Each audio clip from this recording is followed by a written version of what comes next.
Hi friends,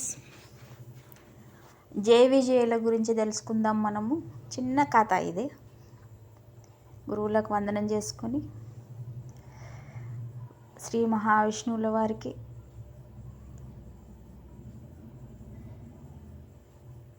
వారికి శాపం ఇచ్చిన సనక సనందుల వారికి ఆత్మ ప్రణామాలు, కృతజ్ఞతలు. జన్మించిన తల్లిదండ్రులకి, పూర్ణాత్మకి, దుర్గామాతకి కృతజ్ఞతలు, ధన్యవాదాలు. శ్రీ మహావిష్ణువు నివాస స్థానమైన వైకుంఠ ధామంలో జయ విజయులు ద్వారపాలకులుగా సేవ చేసేవారు. పరమ భక్తులైన వీరు నిరంతరం భగవత్ సేవలో తరిస్తూ వైకుంఠానికి వచ్చే భక్తులకు మార్గనిర్దేశం చేసేవారు. అయితే భాగవత పురాణంలో వీరి కథ ఒక విశిష్టమైన మలుపు తిరుగుతుంది. ఒక్క క్షణం ఆవరించిన అహంకారము మరియు విధి సంకల్పము వారి నిత్య కైంకర్యాన్ని ఎలా మార్చివేశాయో ఈ కథ భక్తి శాపం మరియు భగవంతుని అవతార లీలల అద్భుతంగా సంగమంగా నిలుస్తుంది. ఒకనాడు బ్రహ్మమానస పుత్రులైన సనక సనంద సనాతన సనత్కుమారులు విష్ణు దర్శనం కోసం వైకుంఠానికి చేరుకున్నారు. నిరంతర బ్రహ్మ జ్ఞానంతో అలరారే ఈ మునులు చూడడానికి దిగంబరులైన చిన్న పిల్లల వలె కనిపిస్తారు. 6 ద్వారాలు దాటిన వారిని 7వ ద్వారం వద్ద జయ విజయులు అడ్డుకున్నారు. వారి బాహ్య రూపాన్ని చూసి పసిపిల్లలుగా భ్రమించి లోపలికి వెళ్ళడానికి సమయం కాదని తూలనాడారు. అంటే చిన్నపిల్లల్లా ఉన్నారు కదా, అంటే ఎవరిని మనము తూలనాడకూడదు అహంతోని. ఇక్కడ అహం అనేది కనపడుతుంది. వారి బాహ్య రూపం అంటే చిన్నపిల్లల్లా ఉన్నారు, వీళ్ళని ఎందుకు నేను లోపలికి పంపించాలి, వీళ్ళకేం తెలుసు అనుకొని పంపించలేదు. వీళ్ళు జయ విజయులు ఇద్దరు లోపలికి వెళ్ళడానికి సమయం కాలేదని తూలనాడారు. జ్ఞానవృద్ధులైన ఆ మునులు ఆగ్రహించి, వైకుంఠంలో ఉండి కూడా విచక్షణ కోల్పోయిన మీరు, మనం ఏ ప్లేస్లో ఉన్నాం, ఎక్కడున్నాం, ఇది కూడా విచక్షణ కోల్పోవడం చూడండి. కోల్పోయిన మీరు పుణ్యలోకానికి అనర్హులు, భూలోకంలో రాక్షసులుగా జన్మించండి అని శపించారు. ఎవరు? ఈ జయ విజయులని సనత్కుమారులు. మరి వాళ్ళని తూలనాడితే వాళ్ళు ఊరుకుంటారా? గొప్ప వాళ్ళు ఏంటంటే జ్ఞానవృద్ధులు, వాళ్ళు చిన్న పిల్లల్లా వస్తారనమాట. శాపంతో దిగ్భ్రాంతి చెందిన జయ విజయులు వెంటనే తమ తప్పు తెలుసుకొని పరమాత్మ పాదాలపై పడి శరణు వేడారు. విష్ణుమూర్తి పాదాలపై పడి శరణు వేడుకున్నారు. అప్పుడే అక్కడికి విచ్చేసిన శ్రీ మహావిష్ణువు మునుల శాపాన్ని సమర్థిస్తూనే తన భక్తులైన జయ విజయులకు ఒక వెసులుబాటు కల్పించారు. తనను వెంటేసుకు రాలేదు, తన ద్వారపాలకులు, తన సెక్యూరిటీ గార్డ్స్ అని ఆయన ఏం వెంటేసుకొని రాలేదు. శ్రీ మహావిష్ణువు ఆయన ఏం చెప్పిండంటే, ఈ శాపము ఇంకా ఏమన్నా ఉన్నదా, దీంట్లో ఏమన్నా తక్కువ చేసుకోవడము, ఏమన్నా వెసులుబాటు ఉందా? శాపాన్ని విముక్తి చేయడానికి లేదు అక్కడ, కానీ దీంట్లో వెసులుబాటు ఏమన్నా ఉందా అని అడుగుతున్నారు. ఎవరు? ఆ పరమాత్మ, ఆ సనక సనందనాథుల మునులను అడుగుతున్నారు.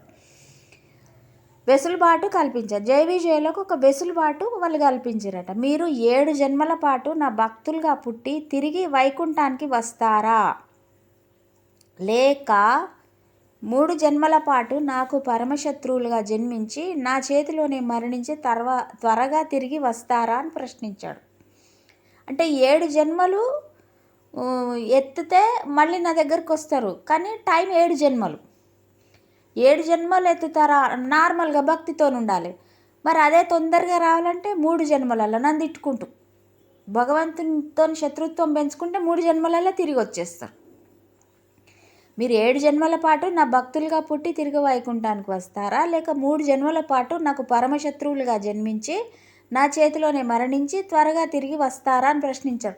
భగవంతుని చేతిలో తిట్టుకుంటా అయినా కూడా భగవంతుని చేతిలో చావడం అంటే ఎంత గొప్ప చూడండి. ఓకే, భగవంతుని ఎడబాటును భరించలేని ఆ ద్వారపాలకులు త్వరగా స్వామి చెంతకు చేరుకోవాలనే ఉద్దేశంతో 3 జన్మల శత్రుత్వాన్ని ఎంచుకున్నారు. ఇది వారిలోని అనన్యమైన భక్తికి నిదర్శనం. తిట్టుకుంటా అయినా సరే మేము తొందరగా వస్తాము, అంటే విరహం భరించలేము. ఇన్ని రోజులు 7 జన్మలు అంటే ఎక్కడుంటాము, మిమ్మల్ని విడిచిపెట్టి మేము ఉండలేము, అందుకే 3 జన్మలలో వస్తామని చెప్తారు. శత్రుత్వాన్ని ఎంచుకున్నారనమాట. వారిలోని అనన్య భక్తికి నిదర్శనం ఇది. అంటే మనం కూడా అదే స్థితిలో ఉండాలా లేదా, ఎలా ఉండాలి? శత్రువైనా సరే నిరంతరం భగవంతుని స్మరిస్తూ ఆయన చేతిలోనే ప్రాణాలు వదలాలన్నది వారి ఆకాంక్ష. ఇక శాపం ప్రకారం వారు కృతయుగంలో హిరణ్యాక్ష హిరణ్యకశిపులుగా జన్మించారు. ఫస్ట్ యుగంలో వారిని సంహరించడానికి స్వామి వరాహ మరియు నరసింహ అవతారాలను ఎత్తవలసి వచ్చింది. శ్రీ మహావిష్ణువు వరాహమూర్తిగా మరి నరసింహస్వామిగా ఎత్తాల్సి వచ్చింది. అక్కడ హిరణ్యాక్ష హిరణ్యకశపుడు అంటే ప్రహ్లాదుడు వలన ఆయన మళ్ళీ పూర్తి చేసుకుంటాడు అక్కడ జన్మను, ఎత్తవలసి వచ్చింది. త్రేతాయుగంలో రావణ కుంభకర్ణులుగా ఉద్భవించగా శ్రీరామచంద్ర ప్రభు వారిని హతమార్చి శాప విముక్తి కలిగించాడు.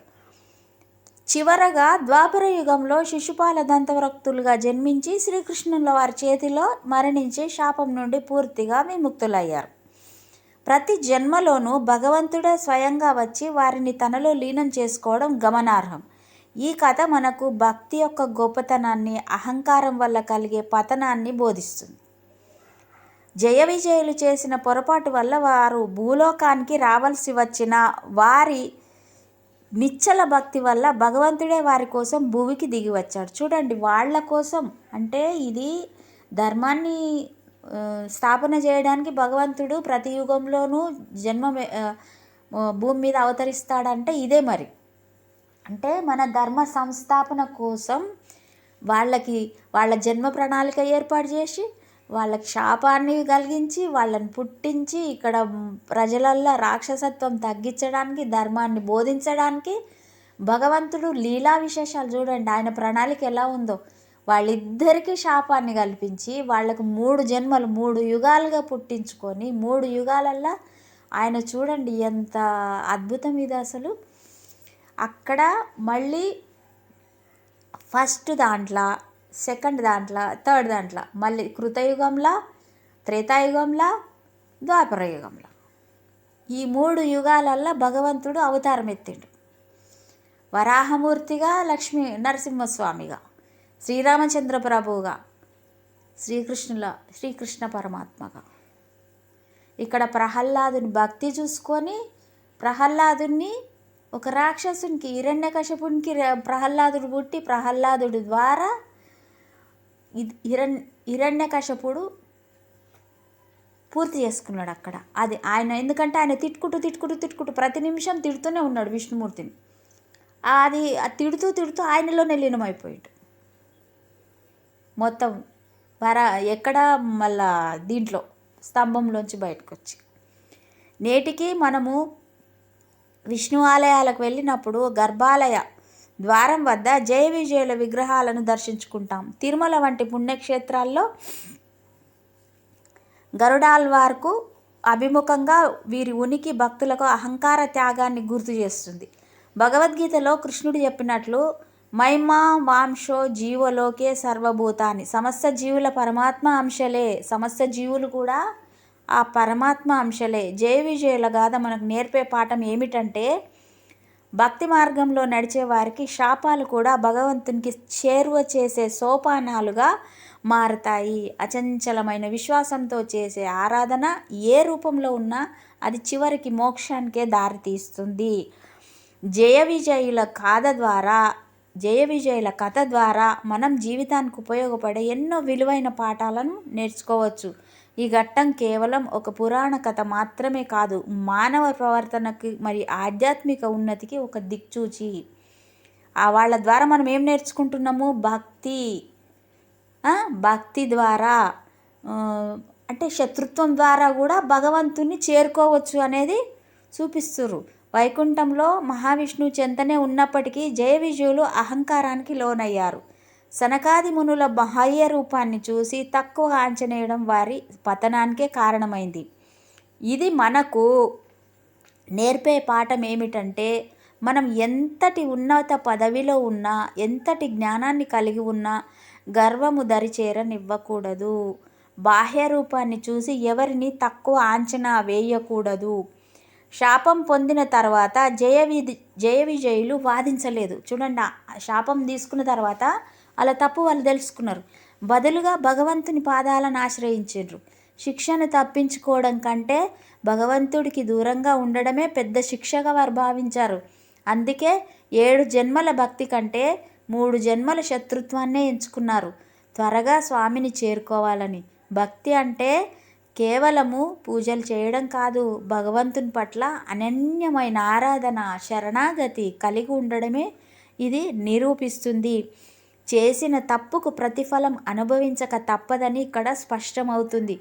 అయితే భగవంతుడు తన భక్తులను శిక్షించేటప్పుడు కూడా వారి హితాన్ని కోరుకుంటాడు. రాక్షసులుగా పుట్టించిన తానే స్వయంగా వచ్చి వారికి శాప విముక్తి కలిగించడం భగవంతుని అపారమైన కరుణకు నిదర్శనం. శత్రువులుగా పుట్టినప్పటికీ వారు నిరంతరం భగవంతుని ద్వేషంతోనైనా స్మరించారు. దీనినే వైరభక్తి అంటారు. అంటే ఏ రూపంలోనైనా మనసు భగవంతునిపై లగ్నం కావడం ముఖ్యం. మన లక్ష్యం పట్ల మనం ఎంతటి ఏకాగ్రతతో ఉండాలో ఇది బోధిస్తుంది. జ్ఞానులను పెద్దలను గౌరవించకపోతే ఎంతటి వారికైనా కష్టాలు తప్పవు. సనకాది మునుల పట్ల వారు చూపిన అగౌరవం వారిని వైకుంఠం నుండి దూరం చేసింది. అందుకే పెద్దల పట్ల, గురువుల పట్ల గౌరవం కలిగి ఉండడం మన ప్రాథమిక కర్తవ్యం. గోవింద గోవింద. శ్రీకృష్ణ పరబ్రహ్మణే నమః. సర్వం శ్రీకృష్ణార్పణమస్తు.